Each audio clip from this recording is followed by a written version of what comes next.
12 and a half get you a quarterback. I got them shits flying like spirals. I like my true fun. Live on the podcast tomorrow evening. Yeah. And make sure you check us out on iTunes, Spotify, Google Play, and all major online outlets. All right, oh God.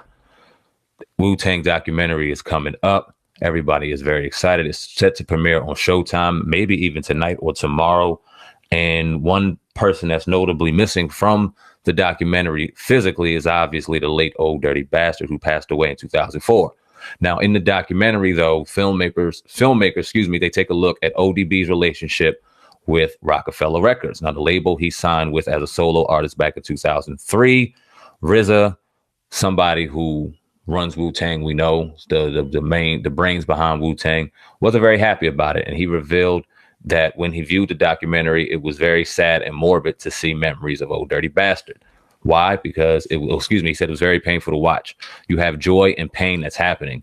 You get the joy of him and his energy, and then the documentary goes and shows the fat dirty when Roc-A-Fella had him. I always felt like they never treated him the way he was supposed to be treated. Jenkins admits that the film is not kind to Roc-A-Fella, and RZA agrees. No, they never treated him the way he was supposed to be treated. Even a diamond, when it comes out of the ground, is just a rock to be polished and then cleaned and cut right. When he came out the system, they were just like, no, let's just move him here. When you watch it, for me, it's hard. It was a joy to see my brother, and they got stuff in there that none of us had ever seen in the film because they had a camera following him.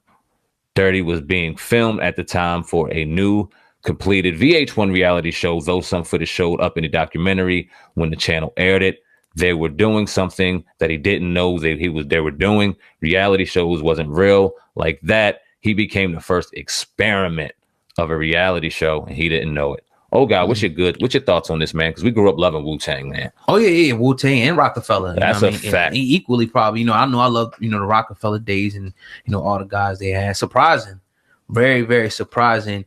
To hear that even it had to be something pretty for them to put it in what they're doing and now be speaking on. It had to be something pretty harsh.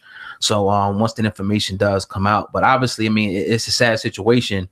To see that some of the people that we came up pretty much for I ain't gonna say lack of a better word, but just idolizing some of these guys, Jay-Z, even Dame Dash and Roc-A-Fella, like we all wanted to be that, popping the champagne, the money, popping tags. That was the big saying. So, old dirty bastard, we seen how that his career kind of spiraled the way it did. The legacy of Wu-Tang. Definitely want to check this out though, man. But definitely a crazy situation to hear this though. It made me think about a situation. I was thinking, I saw old videos and I seen a video on Young Dirty Bastard, the son of O.D.B. Okay. He was talking about this. Now this was back in 2013, 2014 or so, but he went in. I'm gonna play a little bit of that. Oh God, I want to get your perspective of that, brother. So I'm looking for him and I want those masters back right now. I'm gonna run it back. Right. Let's take it to the next level and get real money. I feel you, man. All right. I'm loving this fucking guy.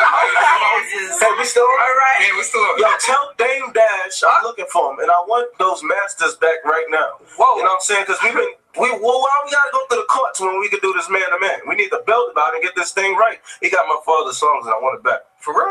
Yeah. Yeah, because he was signed to Roc-A-Fella. Yeah. Why is he still holding on to your father's stuff? Ask that man. Well, he's not here. I'm asking you. I heard he's in Soho.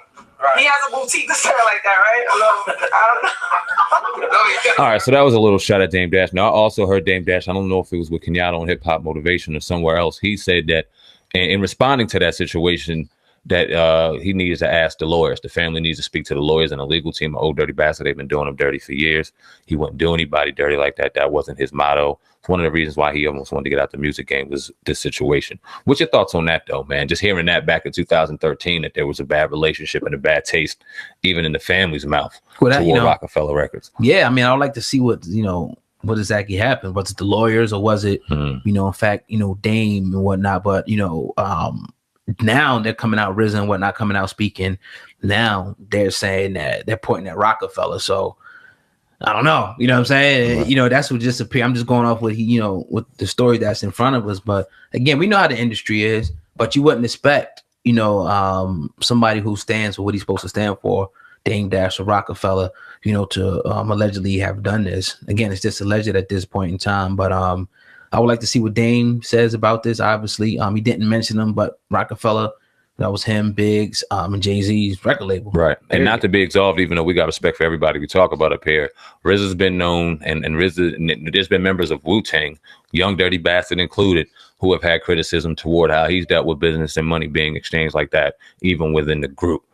U-God came out and said something a couple years ago, wrote a book, wasn't very happy with RZA, even though we see them all collective now, and that's how they should be. I mean, business, this is the music business, and it's a dirty, shady business. And anybody that ever gets involved in some big checks start getting cut, you got to start looking out for yourself and making sure your business is done right. Because if it's not, that group shit and all that other stuff gets thrown out the window when that money ain't right. Yeah. Yeah, I mean, there was a lot of them. So it's due to drop, I guess, soon. VH1. This documentary. Showtime. Showtime. Yeah. Well, that's even better. Yeah. Check that out. There. This is pretty crazy, man. I think it's tomorrow. Oh, okay. Yeah, it should be dropping tomorrow. It said a couple of days when this came out. So yeah, tomorrow should be dropping on Showtime. So y'all can check that out. We'll be checking it out and talking about it Monday for sure. Yeah, or definitely. Saturday. Who knows? Yeah, man, definitely. But shout out to the Wu-Tang. You know what I mean? Huge, man. I mean, they're like a worldwide phenomenon. Like for real, like everywhere. You know what I mean? So definitely shout out to them brothers and whatnot. And hopefully we get to see what happens, at the end of this. Hopefully they get that situation straightened out with the masters and all that. They'll be in Atlantic City in June, and I would love to Wu-Tang? be able to set up an interview. They'll be at the Borgata. I would love to be able to get an interview with them brothers. I think they'll all be in the building, and just to talk to them firsthand, because now they're starting to do tours and promotions, I guess, coming off of the movie, and they just had the street named after them, a big, huge, iconic moment, man. So salute to them brothers, man. Iconic and revolutionary in this game. Salute. Definitely, man. Yes, sir. But you're tuning into the Uncensored Truth podcast with your brother, O.God and Sam, man. We going in today on this Thursday, a little bit short episode, but in fact, we are, in the building today, man. Had a real good interview with Goods, man. Real good interview. What's your thoughts on that, man? Got a new respect, definitely, for the brother. Obviously, he's I didn't know he was our age, what I'm saying, but Cassie's he's our age too, about right, Cassie. Probably, So older gentleman, maybe a little older, right? But I just respected the way he came in and answered, the questions, and kind of not feeding into the BS that's going on, just kind of keeping a level head. You know what I mean? And it's gonna be a treat for the people to see that interview. I think it wasn't super long, but I think they're going to enjoy the content for that interview. Yeah, facts. For the loyal subscribers, right, who've been watching us faithfully. I mean, they'll know. Obviously, we talked about Cassidy and Freeway, and beginning to talk about the battle. And we know who Goods was first, and a lot of people say we was gonna go get cooked in the battle rap world community. So what we do, we went and we got Goods, the man himself that we talk shit about, but had to eat some humble pie and say, yeah, you know what, you won.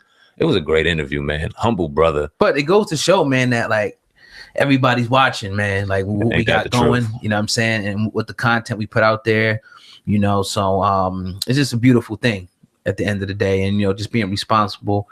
And this, we never have a problem with, if we say something about a guy, bringing him on, whether it be here, video, on a call, and kind of just, ironing that situation out, man. So that's dope. Can't wait for y'all to hear that one. That's what we embrace here at the Uncensored Truth podcast. And it's great that we're being able to do this now week by week by week. Yeah. Tomorrow we got the live edition. You never know who the fuck's going to be in the building. You never know who's going to come up. We might have somebody live then. Who knows? Oh, God, before we get out of here, man, last night Offset was in a recording studio in Atlanta and bullets started flying, man. It was a strike. It was a drive-by shooting. He was not harmed. He hasn't been contacted by the police at the time. Now, it was reported that one man was shot in the leg. That has not been confirmed. I think there's footage out of it now. If I was scrolling through Instagram, I believe I've seen something. You'll have that up top. If there is. What you think about this, man? Offset involved in some gunfire, man. I just think, it's just a part of, unfortunately, it's a part of the game at this point. It seems like, who knows what? Who knows the reason? Was it random? Probably not. But I mean, celebrities, we talk about this with Nipsey and whatnot. You're out there, you make yourself a target, even if you're not trying to. But anytime people know your net worth, they know who you are, they know where you live, they're going to try to make a run at you. We just talked about Bun B, him, his wife. And even though he wasn't targeted, some people were. Envy on that same program was talking about him being targeted, people thinking he was gone, trying to come in. So you just never know. What can happen. That's why I think it's important, one, to have, your security.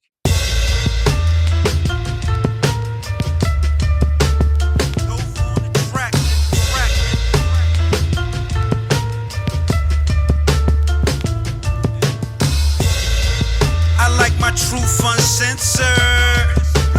My whole network viral. 12 and a half get you a quarterback. I got them shits flying like spirals. I like my truth uncensored. My whole network viral. 12 and a half get you a quarterback. I got them shits flying like spirals. You're now tuned into the grave.